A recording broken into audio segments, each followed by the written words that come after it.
There are more images of Queen Elizabeth II than any other person in history. Many of them provoked strong emotions when they were first unveiled. I thought maybe it's going to ruin my career. He was really just concentrating on getting this right first time. If you had portrayed Elizabeth first in this way, or Mary Tudor, you would have been executed. The royal portrait is one of the most powerful propaganda tools a monarch possesses. Images of regal power, dominance, and the divine right to rule. That's all very well if you're a king, but if you're a queen, it gets a lot more complicated.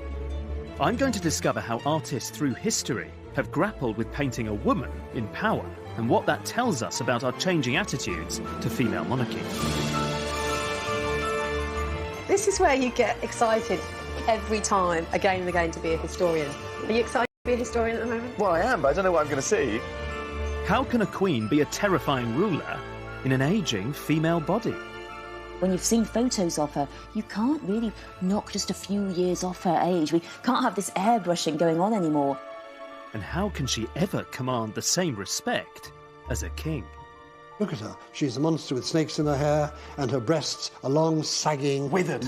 like udders. Throughout history, artists had to summon all of their creativity and skill to strike that complex balance between femininity and power. In order to paint a queen, artists had to reinvent the very idea of painting a woman.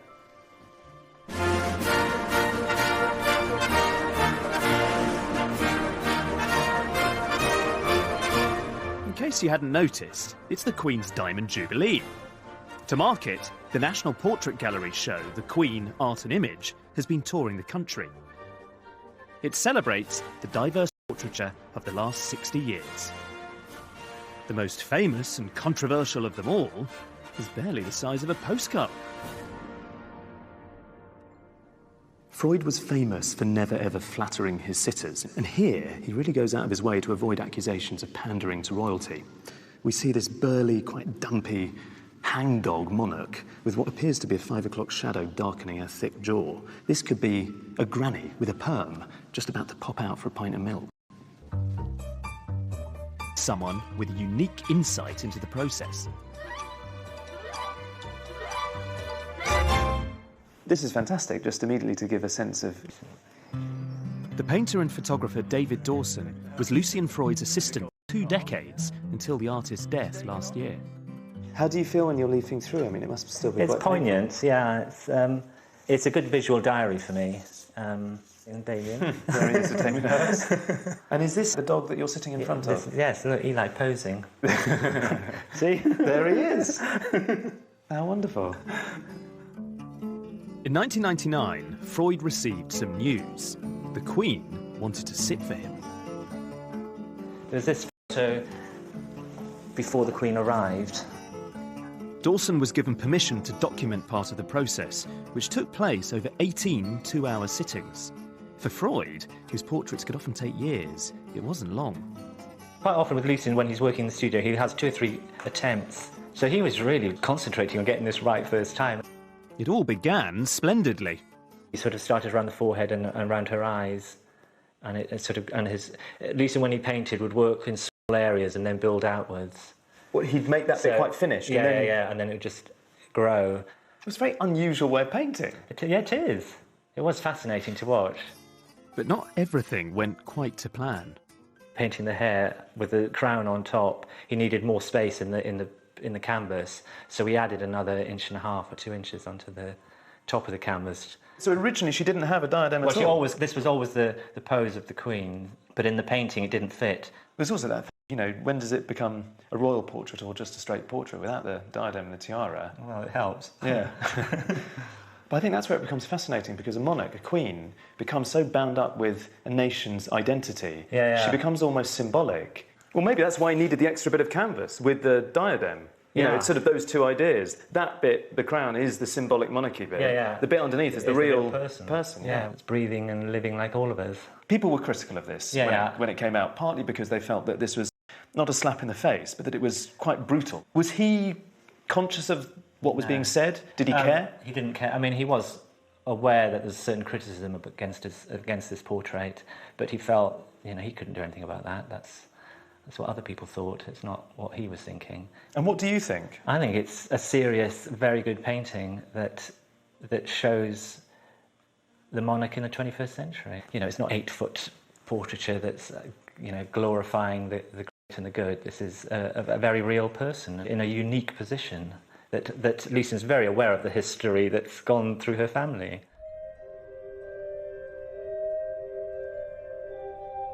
Controversy didn't begin with Elizabeth II. When it comes to making portraits, female monarchs offer some of the trickiest challenges of all, prove an especially explosive and controversial combination. The royal portrait as we know it starts 500 years ago, not with a queen, but a king. In England, at the time of Henry VIII, the idea of a regnant queen was unthinkable. Women were simply considered unfit to rule. Henry VIII didn't have a male heir because 20 years of marriage to Catherine of Aragon had so far only yielded a daughter, Mary. So he was desperate to marry a younger woman. The thing was, the Pope refused to annul his marriage, so Henry's dynasty was in crisis. His solution was radical. Break with Rome and declare himself the supreme head of the Church of England.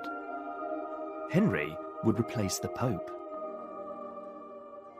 It was a shocking and audacious move, and Henry had to assert his own legitimacy as well as his authority over the church, and to do that, he needed to develop some propaganda, and his secret weapon was the artist, Hans Holbein. By 1536, Holbein had become the king's painter and stayed with him for the rest of his life. Holbein's most powerful portrait of Henry VIII no longer exists because it was destroyed in a fire in 1698. But I think it's a testament to the artist's genius that more than 300 years later, it lives on as the definitive image of the Tudor king. The original Whitehall mural was huge, but a small version still exists, and it's currently here at the Maritime Museum in Greenwich. I'm going behind the scenes to try and understand the power of the original. The portrait was commissioned to celebrate the birth of a son and the assured future of the Tudor dynasty. What Holbein has created here is the archetype of kingship. Henry VIII is such an exaggerated idea of what a king could be, it's almost comic. He isn't anatomically correct. Look how broad he is, this big beast of a tyrant of a king. And just to ram home that point that he was capable of providing an heir for the nation, we see him in this sexually quite aggressive pose. And his codpiece is, frankly, enormous. And on the right, you can see the woman who's provided him with a son, Jane Seymour. She's painted in a very English tradition of how you present a queen consort. She's more passive than Henry. She doesn't look at us. Her arms aren't wide apart. Instead, they're clasped together demurely, just hovering above her stomach, above her womb, signalling that she's fulfilled her function of providing an heir for the nation. And this image would be tremendously influential. People who saw it was the last word in royal portraiture. This was the benchmark of how you could summon a sense of monarchical authority. But that's very different if you're a ruling queen, if you're a queen regnant. They had to find a new way to present themselves that negotiated a middle path in between this and this. In 1553, his son Edward VI died, and Henry's daughter Mary became England's first queen regnant. She needed a royal portrait, but where on earth should she start? The answers lie deep in the National Archives, hidden in a dusty old box. Check this out. Is this the one we want? Really exciting. This is genuinely a good moment, is it? This is where you get excited every time, again and again, to be a historian. Are you excited to be a historian at the moment? Well, I am, but I don't know what I'm going to see. Well, exactly. That's all part of the fun. Good. We're gloved up. So we're gloved up, ready to go. This is a document dating from 1553. So this isn't a colourful image, but it is an image that's incredibly powerful. It is, in fact, one of the first pictorial statements of female monarchy. We have here Mary pictured with the full regalia that a king would have worn, the orb and the sceptre, the ermine gown. And in many ways, the significance of this picture is what's going on from the neck up. And she's got her hair loose. Now... Is that significant? It is. You might just think that was the kind of, fashion decision that she made that morning. But actually, it's loaded with significance. Now, a queen consort traditionally would have had their hair down in advance of the coronation that they would have with their husband. And what was the significance of that? Purity... is it supposed to be I'm a young woman kind of thing? Yeah, in the same way that people would wear, white bridal gowns now. And, of course, the problem for Mary is, well, she's not just queen consort, she's actually the reigning queen. So what does she do with her hair? Does she wear white and, in that sense, is dressed like a bride? Or does she wear the gown and the ermine, the purple velvet gown that a male monarch would be? So, in a way, really early on, it's quite crude, the imagery. They're just saying, oh, God, what do we do? A queen, we'll just make her look like a king, and she's got long hair because she has to, because she's a woman. Yeah, so it's assertive, but it's ambiguous, I guess, and that's exactly the kind of problem that Mary and those around her are facing. A year later, Mary married the heir to the mighty Habsburg Empire, the future Philip II of Spain. She doesn't look at all happy. Well, she's not happy. I mean, she's staring at him like, you're just kind of on my patch. They're not kind of honeymoon portraits, are they? But this is Mary, and she's in the dominant position of the queen regnant. Philip is in the position of the consort. But the very interesting thing here is the floating crown above and between them. And if I was an Englishman at the time, I would begin to feel a bit angry months after the wedding. Then, let me show you this. See, this is exciting. What do you think I'm going to show you? I think Philip's going to take over. You think he's going to take over? That's my guess. Well, let's see. You tell me. Look at that. Read the portrait for me. He's in the dominant position on, as we look, the left. Mary's, by this point, looking, well, she's lost the blue of youth, hasn't she? There is still the floating crown, but that sword is clearly much bigger and more powerful than this sceptre. And this is really big stuff. Suddenly Philip has changed size. I mean, what the hell's going on? Who was truly wielding power? Mary or Philip? Perhaps the clue lies in a famous image of Mary commissioned by her father-in-law, Charles of Spain, in 1554. The original was by Antonis More, and this is one of the surviving copies. The important thing about this portrait is less Mary's pale and slightly insipid face, and more that extravagant jewel that she's wearing on her breast that was part of a gift that was given to her by Philip in the summer of 1554, shortly before they got married. So right there in the heart of the image is an emblem of the Habsburg dynasty. Even the pose refers to the Habsburgs because it's reminiscent of a very famous seated pose in familiar portraits by Titian of Philip's mother, Isabella of Portugal. Here you have Mary, the first regnant queen in English history, and rather than looking like a sovereign, she looks like a consort of an entirely different European dynasty altogether. She's been relegated from her status as a queen to that of a bride. Mary's marriage was a political necessity, but it limited her power and her portraits. It was left to her successor to pick up from where she left off. Of all the paintings of queens, it's those of Elizabeth I that truly capture the imagination. The Ditchley portrait by Marcus Gerarts the Younger is one of the most famous of all. In it, she's Gloriana, the eternally youthful virgin queen. The thing about this painting is quite how remarkably strange it really is, because it was painted towards the end of Elizabeth's life in 1592, and she's standing in this supernatural kind of cosmic space with her realm literally laid out at her feet. So she is, compared with the kingdom, colossal. She's in this strange area where she has the elements at her command. There's sunlight to the left, and then there's a thunderstorm. And she can command both. She can summon sunlight, she can banish tempests as she wishes. As a piece of propaganda, obviously, this is very powerful indeed. It's really effective. But it's also something else. It's awesome, it's odd, and it's quite new. She's something dazzling and terrifying. And this portrait did a huge amount to completely reinvent how you go about painting a queen. 40 years earlier, there was little hint of what was to come. Aged 14, she's depicted as a young, bookish princess, pale, cautious, and actually quite sweet. In 1558, when she was 25, Elizabeth became England's first Protestant queen. every move scrutinised by powerful Catholic enemies. She knew they were biding their time, and the threat of her rival, Mary Queen of Scots, loomed large. Elizabeth needed a strong royal portrait to restore stability and shore up her own power. And she, of course, knew from her sister that a queen's image could all too easily escape her control. Unlike her father, Henry VIII, Elizabeth didn't have an artist who was up to the job. There are a number of artists who are producing images which don't show a regal-looking monarch. And you've got a difficult problem if you're an unmarried young woman who's taken the throne. Very early on in her reign, in the 1560s, we know that her ministers are really quite anxious about this and concerned about it. So they were on the hunt for a really good court Absolutely, artist? Yes. 6 years into her reign, Elizabeth's advisors drafted a proclamation designed to regulate her image. No one could make a portrait of the Queen until that special artist could be found. I mean, they're really quite covetable things. You're telling me? You want to hold them, to... Can I hold it? I'm not going to give you this to hold because it's just so incredibly precious. You can see it very kind of close up.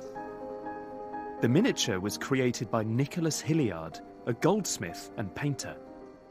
We'll get a better look at it if we put it under this microscope, which gives you an amazing view of the Queen's face, the background, the inscription, and the way that he painted her hair and her jewels and the costume. This gives you a real sense of how breathtaking the skill required to make an image like this is. Hugely skilled, yeah. I mean, he's a really, really impressive painter. Elizabeth had found her special painter. Hilliard's miniature became an official image. It was to have enormous influence on dozens of subsequent artists.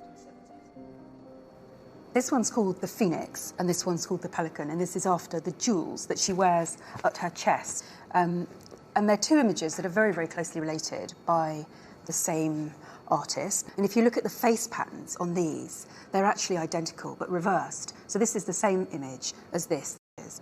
Tanya's team had a theory that both portraits, and many others, all derived from the same source, Hilliard's miniature. This is a tracing of that painting, and if we put it against a scaled-up version of the miniature, you can begin to see the close relationship between the miniature and the painting, because the lips, the nose, and just about the eyes match up, and the hairline matches up. That's a good fit. I mean, does that, to you, feel conclusive that there's one source for the two images? Or the three images? It absolutely does, yeah. And that we've ended up with other images which use this face pattern again and again and again. The research proves that Hilliard was one of the first artists to be officially sanctioned by the Queen. His face pattern could be disseminated to other painters to copy. It allowed Elizabeth unprecedented control of her image. Her face wasn't the only thing she tried to control in her portraits. Like her father, Elizabeth was obsessed with another aspect of her image: clothes. Thanks. Divine. I'm at Angel's Costumiers to meet costume historian Judith Watt. It's beautiful. God, that's nice. I think you're going to recognise this lot. Oh, yes, I see. Yes. Oh. There's a production down here of the painting, so you can compare the two. Yeah, well, it's nothing like, is it? No. I mean, if you look at this, her reticella lace. What type of lace? Reticella. And what does that mean? The reticella is this cutwork lace that was imported from Italy. This was essentially extremely expensive and extremely stately, and this is about formality and status, outdressing everybody else, because, of course, in 1579, she brought in further sumptuary legislation regulating exactly what people could wear. So she was always wearing stuff that nobody else could. So this is a painting which has worked, hasn't it? Because it's gone down in history. It has commemorated her. We're excited about it. Yeah. Elizabeth remained unmarried and didn't produce an heir. She turned this weakness to her advantage and reinvented herself as the Virgin Queen. Why was it important she was seen as a Virgin Queen? Because she was filling the vacuum left by the Reformation, whereby you did not find images of the Virgin Mary around in people's homes in every single church. That was a huge change. The English had been praying to the Virgin Mary for, 1,000 years, basically, hadn't they? I mean, there weren't any nuns left. Who was going to be the mother? This one, the mother of the people. I think that's fascinating because if you think about the Reformation, previously, everywhere in England, there would be images of... That was disappeared overnight. Absolutely. So she can play that role. Absolutely. It was a brilliant piece of PR. I mean, she was worth worshipping. That's my opinion. I think she was a great monarch. The Ditchley isn't your favourite one, is it? God, no. I don't know why. I think the Ditchley one's brilliant. It's magnificent, but that dress is really boring. I find it tedious. What, you're pulling out a black dress in comparison? I know. Well, tell me about this one then. OK, so this is the sieve painting of Elizabeth in the 1580s, early 1580s. She's got jewels in her hair, pearls, of course, a symbol of chastity, and of course the sieve here, which is a symbol of virginity. This cape here going around her is a kind of mask costume, so it's a fancy dress. So ergo, she's dressed as a Vestal Virgin from ancient Rome. So that is the story that goes with it. So this idea of costume, which we see in several of the portraits, almost makes explicit this idea of performance. For Elizabeth, clothes were a form of performance. They're a form of getting a message across. Absolutely. In paintings, they absolutely were. This is about communicating her image. The dress in these paintings is about delivering a message. Elizabeth had developed powerful skills of propaganda. In the last years of her reign, they'd be put to the test. As Elizabeth approached old age, plots against her became more frequent and more bizarre. Bibles were laced with poison. Saddles became toxic booby traps. The need for a strong, powerful image became a matter of life and death. During the Tudor period, being 60 and being a woman was considered unnatural and abhorrent. And the thing is, if you were a monarch, it was something else altogether. It was also risky, because a weak and feeble body meant a weak ruler and a feeble nation. So Elizabeth had to come up with quite a crude but effective solution to the problem, which was she just started pretending that she wasn't getting older at all.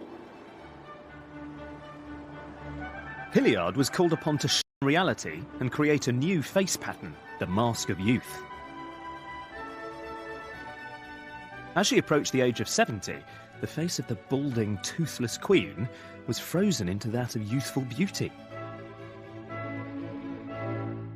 The government called for unauthorised images of the queen to be destroyed.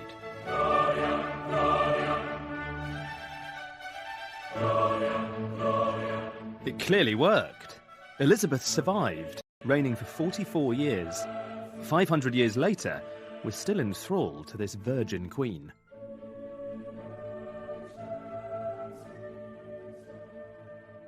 Elizabeth I died in 1603, aged 70. And for nearly 100 years, no other queen regnant ruled over England until Mary madness and all the strangeness of Elizabeth Ditchley portrait. The way that Mary had herself represented was just astonishingly conventional and formulaic. You could even say that she set the representation of queens right back to the beginning.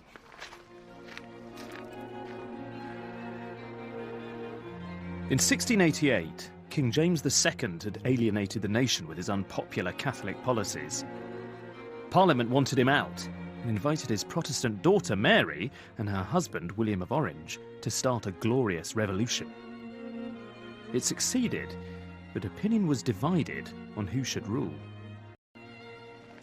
Should it be Mary, the daughter of James II, or should it be her husband and first cousin William, who had a huge army but was a Dutchman, possibly homosexual, and could only claim to be fourth in line to the throne? In the end, Parliament chose both. The idea was to combine Mary's legitimacy with William's military might. William would take the administrative power. Aside from that, it sounded reasonably egalitarian. But the portraits tell a very different story. As the leader of a violent and bloody revolution, William was surrounded by enemies. He needed propaganda on an epic scale. To stress his legitimacy, he borrowed heavily from portraits of his ancestor, Charles I. It's your classic way of painting a king. William is in the centre. The whole point of an equestrian portrait is you see the monarch, or in the past the Roman emperor, in full control, and he's trampling on these symbols of war. To the left, you can see Neptune. Of course, he's a very powerful god, but he looks here like a slightly faded, feeble, weakling presence compared to the star of the show, William himself. The whole message of this is a full-blown Baroque composition in which we're supposed to marvel at William's imperial prowess, at his might, at his strength, traditional masculine values associated with a monarch. In Mary's portrait, we're asked to marvel at something else entirely. This is a portrait of Mary, not when she was queen, but when she was Princess of Orange. And I look at it and feel a little bit sad, actually, because it's so deliberately confining about what women in the late 17th century could be. It's almost as though she's decked out in this kind of straitjacket of convention. There are all of these tropes and motifs, cliches, if you like, of what it means to be a woman. You have to be alluring. You have to be attractive. So we can see rosy cheeks, bright red lips, come hither eyes. Even in the background, the garland of flowers, as though she herself is another succulent bloom, something that will one day produce children. Here's a future Queen of England, court. To see what I mean, you just need to look at this, another very glamorous portrait of an aristocratic lady, which has got all of the same tropes and motifs and ideas, which is essentially about aristocratic women as sexy, almost merchandise. This image of Mary remains the template by which she was painted throughout the rest of her life. From her coronation until her death at the age of 32, Mary was celebrated in portraits for little more than her beauty. Her successor, her ungainly younger sister, didn't even have that.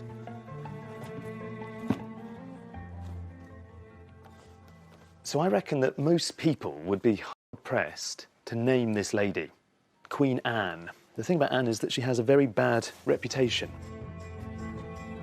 Anne's contemporaries noted that she was dull and dim-witted, but her appearance caused abject horror. Obese and notoriously plain, she had a weeping eye and a squint. She was supposedly so ridden with gout that she couldn't even make it to her own coronation. She had to be carried to the ceremony. Let's have a look at this one. But the thing is, she ruled at the beginning of the 18th century. And this woman actually presided over one of the most exciting periods in our nation's history. The reign of Anne coincided with many great achievements. The empire expanded into Europe and America. Architecture flourished as John Vanbrugh built the Baroque masterpiece Blenheim Palace. And literature flowered, with Alexander Pope writing his groundbreaking satire, The Rape of the Lock. While Anne presided over this era of innovation, history hasn't let her claim the credit. It seems her propaganda machine wasn't in the best of shape. In Anne's coronation portrait, she sought to align herself with Elizabeth I, dressing in gold. While Elizabeth was a resplendent virgin queen, the paintings of Anne are remarkably unflattering, and even worse, they're boring. Why is Queen Anne's portraiture so seemingly dull, unglamorous and conventional? Physically, she didn't, I think, look as she might have wanted. Well, so you think she was portrait. anxious about that? Yeah, I think that there would be a real anxiety about portraying that sort of view as a queen to her subjects. It's a pre-photographic age, though. No one need know. That's true, but I think although you want something that's idealised, you also want something that's believable. But it would have been so easy. Like, when you're commissioning official court portraiture, it's supposed to be flattering. It really does seem like she was the visual equivalent of having cloth ears in not understanding that art is brilliant propaganda. When you consider the fact that people must have realised that there was a very real possibility they would inherit the throne. It seems for a queen, at least, beauty matters. I can't help wondering if, armed with a strong portrait celebrating her virtues, history might have treated Queen Anne with a little more respect.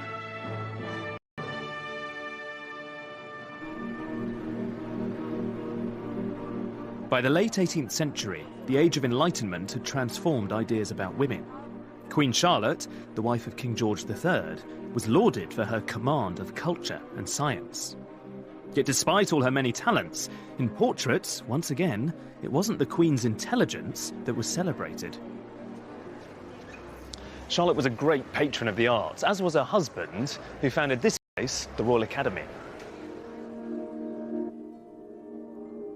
The painter Johann Zoffany specialised in works that were refined, polished and elaborate.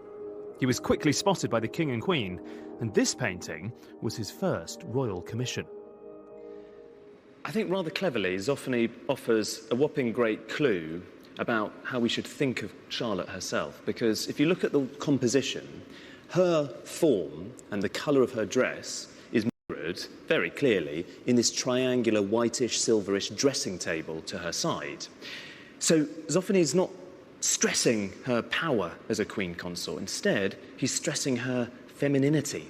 So I would call the tone of the painting a piece of elegant sycophancy, because it's really well done, but it is an official commission. Unfortunately for her, she wasn't always going to be depicted in such an alluring, elegant and beautiful manner. In reality, contemporaries thought Charlotte exceedingly plain and increasingly ugly. Unluckily, her reign coincided with the golden age of satire. This is a far cry from Zoffany. Look at her. She's a monster with snakes in her hair, long, scaly, and her breasts are long, sagging... withered. Like udders. And she's protecting Pitt's private parts, because it was said of Pitt, who never married, he was stiff with everybody except the ladies. And so here is Charlotte protecting the Prime Minister, but not depicted in at all friendly way. And look how Charlotte is depicted again, with her ragged, jagged teeth. Very ugly. Very, very ugly, with a prominent nose. And this was a depiction of a queen that was never very popular. So she was fair game to satirists? Perfect game. But I'm intrigued about the novelty of suddenly the disrespect paid to a queen, which is something new. If I think you had portrayed Elizabeth in this way, or Mary Tudor, you would have been executed. No question about that. And you would have been executed twice. You would have done Henry VIII that way. No trouble at all. So this is a reflection of diminished power for the Hanoverian crown. Yes, the Prime Minister of the day was a very, very important figure, and the cabinet was important. And slowly the power was being transferred to those people who had elected mandate. Yet Charlotte was facing more than the loss of mere power. By the late 1780s, her life was at stake. Here is Louis XVI executed in France. And here is the possibility of George III being executed. And here is Charlotte strung up on a lamppost with the Prime Minister in St James's. So there were a number of crises threatening Britain at this time. There were great crises. Yes. There was real possibility of revolution. All the crowned heads in Europe were worried they were going to be guillotined. In France, the King and Queen had alienated their subjects with their overblown absolute monarchy. To survive, the British crown needed a new kind of image, as far away from this as possible. In 1789, Charlotte, still reeling from events in France and her husband's madness, was asked to sit for the artist Thomas Lawrence. Just 20 years old, this awkward young man offended her instantly. Lawrence had a problem on his hands. The Queen insisted on sitting for him while listening to her daughter read to her, but she appeared totally bored and grim-faced and a bit severe. So in a bid to enliven her expression, he asked, not unreasonably, if he could engage her in conversation. But Charlotte considered this a terrible presumption, and she refused to sit for him again. It would take all of Lawrence's innate talent to transform his stony subject into someone who appeared animated and warm. To find out how he did it, I'm going behind the scenes at the National Gallery to meet Larry Keith, Director of Conservation. X-rays reveal Lawrence's charcoal drawing from the first and only sitting. I'll just move this up so you can see. I don't know whether you think it's fanciful, but she looks more bored in the X-ray, and here she's a little bit more alive. I'd certainly agree that there's movement in the mouth, and there's a bit of adjustment, particularly the contour of the upper lip, that could be consistent with what we know to be the difficulty he had getting a likeness that was pleasing. It's interesting knowing a little bit about the sitting, and the X-ray allows us to see that transformation. The whole surface is animated and alive. And that's to do with the way he's actually putting paint down, as we can see. Yes, I think the X-ray, to me, suggests the way in which he was able to add a bit of sparkle and to animate from that one sitting. Sparkle's a good word for it. Yeah, absolutely. The thing that interests me about it is this kind of way that he could combine this amazingly expressive bravura brush handling and yet harness that within an image that, was striving for a decorum appropriate to a portrait of the Queen. Every era has to decide where those boundaries lie. It's certainly true that with her hairstyle, it seems. It is a bit mad, eh? King George had missed the point. Thomas Lawrence was a genius. I find it unbelievable that someone who was only 20 created this, because it's been painted with such assurance. There's such an enjoyment in the whole idea of using a brush and oil paints in the first place. But Lawrence has injected everything with this brilliant spirit of informality. Yes, there are the classic tropes and ingredients of good old-fashioned royal portraiture, the big swag of drapery, the sense of a platform, but there's nothing overly grand here. The swag of drapery is just a curtain. She's not really sitting on an elaborate throne. It's just a very plain and simple chair. We're not in the presence of someone who's been allowed to rule by divine right.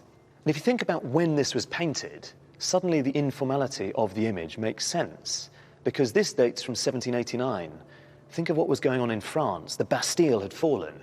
All of a sudden, if you were a queen, it was imperative that you didn't look overly extravagant and grand and regal and out of touch.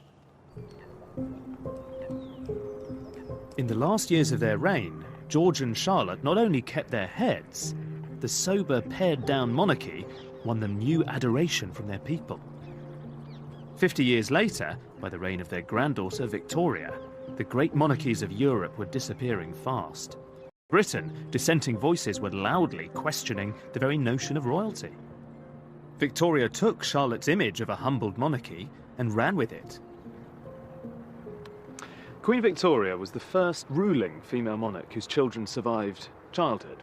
Unlike Charlotte, who was a consort, Victoria had to portray herself as both a mother and a ruler.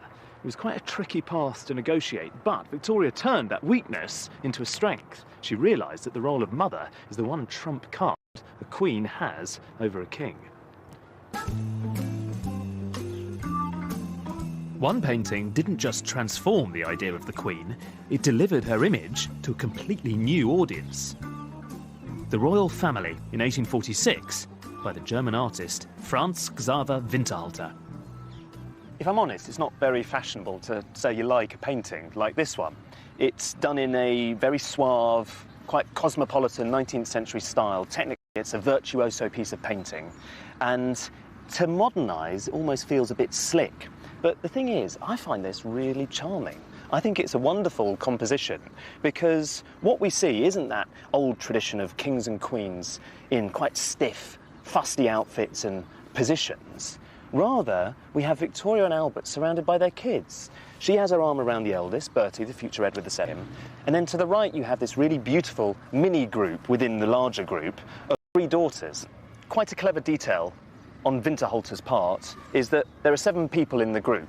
Only 2 of them look out directly at the viewer, Victoria and the infant. And subtly, Winterhalter is aligning those 2 protagonists. This is about a queen who's as much a mother as she is a monarch. The following year, the painting was displayed at St James's Palace. Lord Palmerston, the future Prime Minister, declared it the finest modern painting he'd ever seen. 100,000 visitors queued to see it. That was just the beginning. Thanks to the revolution in printing, the image would be mass-produced. These were very easy to obtain. There were some print shops that said that 70% of all the sales that they made were of images of Queen Victoria. And domesticity is the idea that the royal family are really trying to project here. Victoria was desperate to court an influential demographic, the middle class, newly furnished with the right to vote. In 1860, she gave permission for the first official set of royal photographs, specifically aimed at her new middle-class fan base. When the first ones went on sale, 60,000 were sold just in the first couple of days. And the wholesale price was 3p a portrait. That isn't really very much, even in the 1860s. It's like you've invited the Queen into your home, and she's there on the mantelpiece, because these are not images of power. The royal family don't want to laud it at this stage. I think that they have reached the conclusion that ordinariness is the key to their survival. As Victoria's reign continued, she reached a new obstacle: her age. After Elizabeth I, no queen had lived beyond the age of 40 until Victoria. Perhaps the secret to her long life was her favourite tipple, Scotch in her claret. Cheers. Cheers. Tastes good. I think it tastes good. Obviously, it's got a kick. If you are a drunk, this is a good drink. She probably had one of these to celebrate the Diamond Jubilee. I think she had quite a few, and I think she had quite a few in general. Victoria didn't turn down a little drink. The Diamond Jubilee was a moment of celebration, but it was unsettling to see her age. The big problem, of course, that Victoria is getting so old, and people knew that, and they were panicking about what was going to happen when her son came to the throne. Was everything going to collapse? Was it going to be the end of what they'd known? And she was this great queen. She'd been on the throne for 60 years. By the end of her reign, she was so excited, but underneath it, the empire was crumbling. How could Britannia rule the waves if a quarter of its population lived in destitution? On the continent, Germany was growing ever stronger. The dominance of the empire was no longer assured. How do you show, most of all, that Britain has to be feared? That's the important thing. The rest of the world must still be terrified of Britain and its might. And this was a question that became increasingly greater and more important when she was old, because when you've seen photos of her, you can't really produce those lying Gloriana-type portraits that we have of, say, Elizabeth I, that knock a few years off her age. We can't have this airbrushing going on anymore. They can't diverge too much from what everyone knows she looks like, which is actually, by her older years, pretty plain and pretty cross, really. The last portrait of Queen Victoria is on display in her apartments at Kensington Palace. The artist Heinrich von Angeli deliberately presented her in old age. I find it quite tricky looking at the painting, though, because I don't see necessarily a woman who is radiating imperial virtues and strength and wisdom. I see someone who looks depressed. I think she looks even a little bored and glum in this picture. She's this big, dark mound of melancholy, really. And the whole message of the painting, for me, is that it points out how tricky it is for an artist to reconcile painting a potent queen who's also very old. And I guess if she is meant to be the embodiment of empire, then what she represents is a kind of steadfastness, the fact that the empire is immovable and immutable. And perhaps, if you're anxious about Britain's future, you could take some heart from that.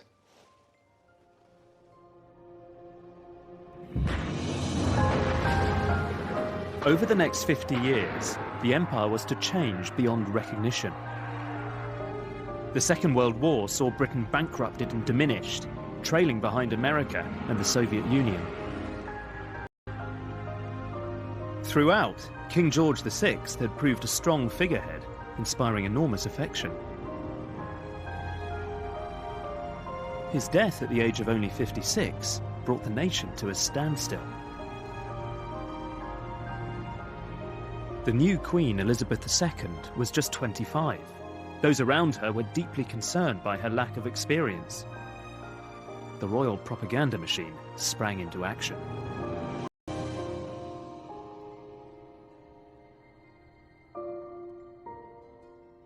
This is a very famous picture of Elizabeth on her coronation day, taken by the society photographer Cecil Beaton. This is a piece of patriotism of old.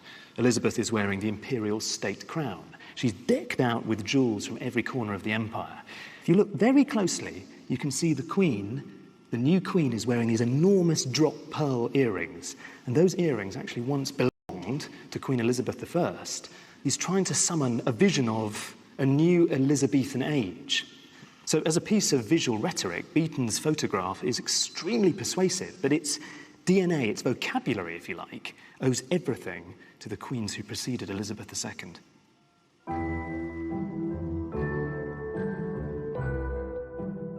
During the 50s, images of Queen Elizabeth presented her as a glamorous young woman who's nonetheless regal, formal, and bejeweled.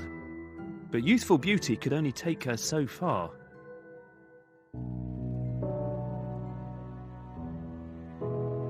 In 1966, the Queen visited Aberfan in Wales after a mining disaster had killed 144 people, mostly children. The Duke described the scene when he first visited the disaster area a week ago. It had taken her 9 days to make the trip, and the Queen was vilified for being remote and out of touch. Her image was out of step with the 60s. She needed to catch up.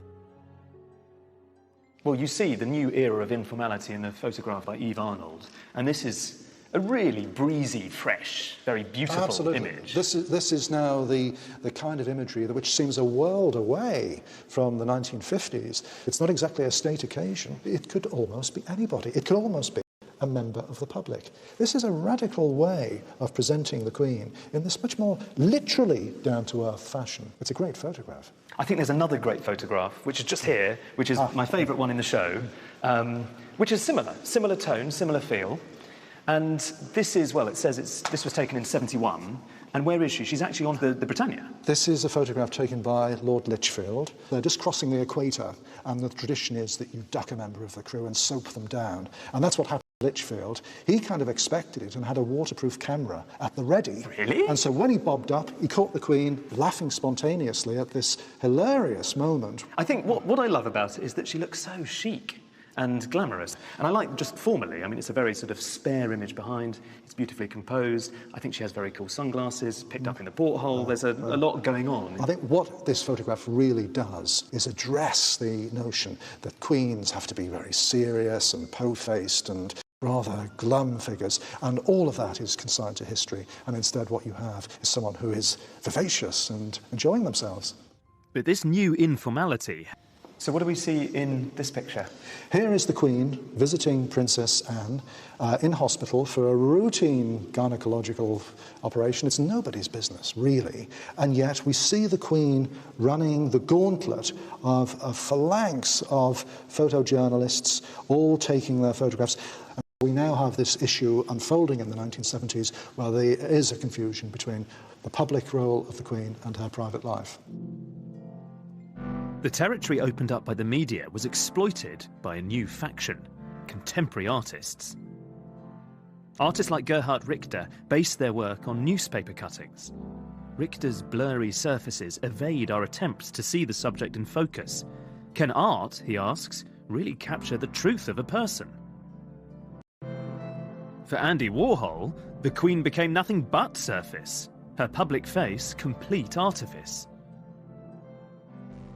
What we see increasingly through the course of this exhibition and in the last 40 years is a tendency to hold the Queen's image up in a critical light and to pose questions about her relevance, her importance, and what she's for and what she's about, and whether we need a Queen. All of these things are constantly coming through the images that we have of her. In days gone by, the Queen's predecessors might have retaliated with a strong royal portrait. The trouble is, in the 21st century, an official portrait of the monarch no longer wields much power. Why are so many portraits of the Queen so exceedingly boring? Perhaps it's their sycophancy, creaky paintwork. Anthony Williams painted the Queen like an OAP, with sausage fingers. The trouble with so many portraits of the Queen is that they're full of all of the regalia we associate with monarchy, crowns and jewels and cloaks, a sense of pageantry. But they don't quite acknowledge that those trappings today feel a bit odd and anachronistic. Contemporary artists have to conjure some of that pomp and splendour that accrues to a monarch, for sure, but they also have to reconcile that with a sense of someone real who exists, lives and breathes in the 21st century. And that is an enormous challenge.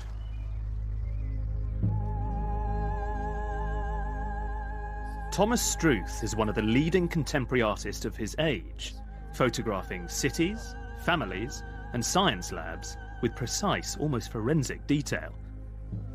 He's certainly not known for taking on celebrity commissions.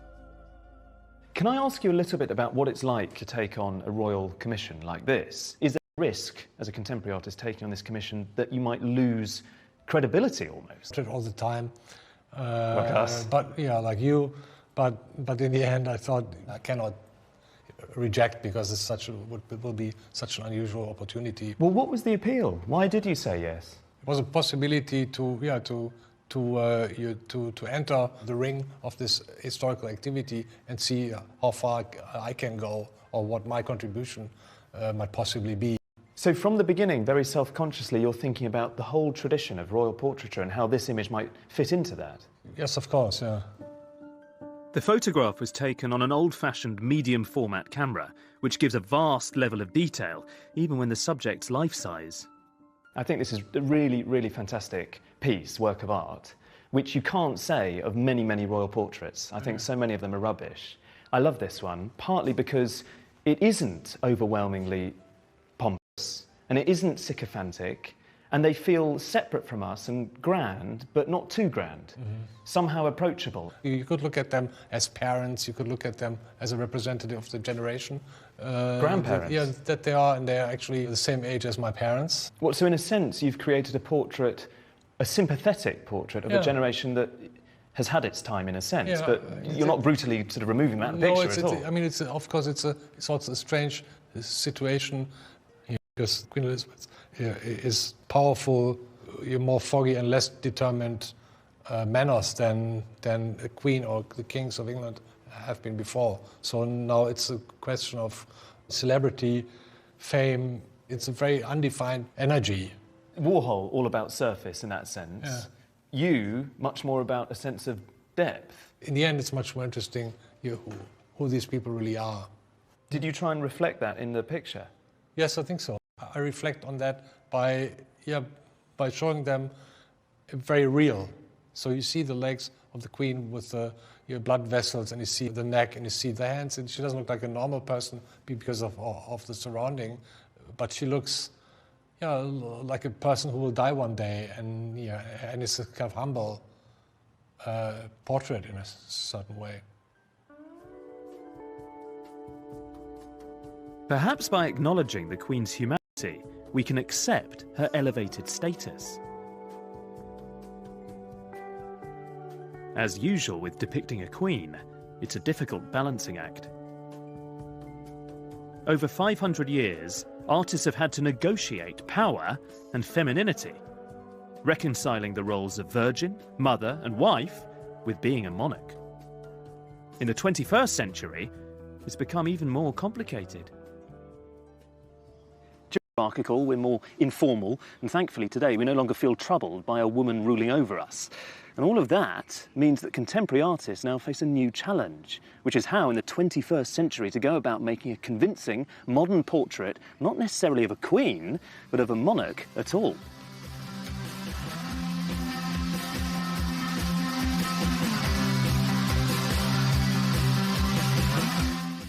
A surprising profile of a mysterious figure in classical music here on BBC HD tomorrow evening with Delius, composer, lover, enigma at 10. Next then, it's an extra large helping of QI.